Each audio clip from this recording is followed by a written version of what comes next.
I think one of the things that the Royal Commission hopes to come out with is perhaps a better code of conduct for the industry. Now, Sally, you spoke about a code of conduct and you say there is a code of conduct for financial services. Life insurance. Yes. How much do you think the customer or the client should take responsibility for whatever it is that they buy into?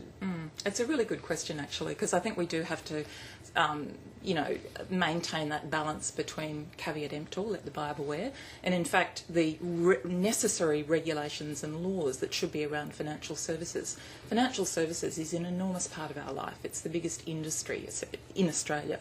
So there is a massive responsibility on everybody who runs a financial services business to be very, very responsible about how they do that, because it touches everybody's lives. So I agree there should be an element of certainly caveat emptor, have some personal responsibility. Don't go and try and take out a loan if you in fact think that you may not be able to pay it back. But I do think, and one of the things that I think we probably should remember is that Commissioner Hayne, and I'm not going to judge him before on day one, I think we do need to wait until the end of the year and early into next year when he brings down his report.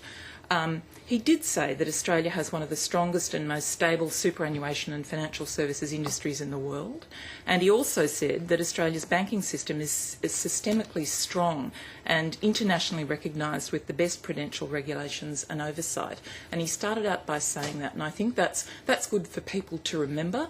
Where there are things that are wrong and have gone wrong, he will identify those and hopefully set up some recommendations so we can all actually take note of those and act on them. There is a perception, though, that those who run the industry, I suppose, are powerful enough. This commission is $65 million of the taxpayers' money. However, we do know that the banks, the financial institutions, all have far more money in terms of going towards their lawyers, their advisors, their consultants as well, to protect them and to defend them in this Royal Commission.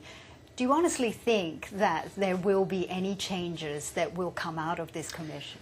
I used to be a journalist. I've covered many Royal Commissions in the past, and absolutely there are changes and recommendations. Changes. There was a Royal Commission into a notorious drug dealer, the Mr Asia syndicate. Now, out of that came all the changes to the Australian passport regime. It's very hard to get an Australian passport. We have one of the most secure passport systems in the world. That came out of that Royal Commission. The HIH Royal Commission absolutely examined this company HIH, and out of that came a massive change to APRA, one of our, Twin Peaks regulators. So yes, Royal Commissions are taken extremely seriously. They have very serious outcomes, and I'm certainly not going to be judging this one on day one. We're going to have you back in a year's time and see whether you're just as optimistic.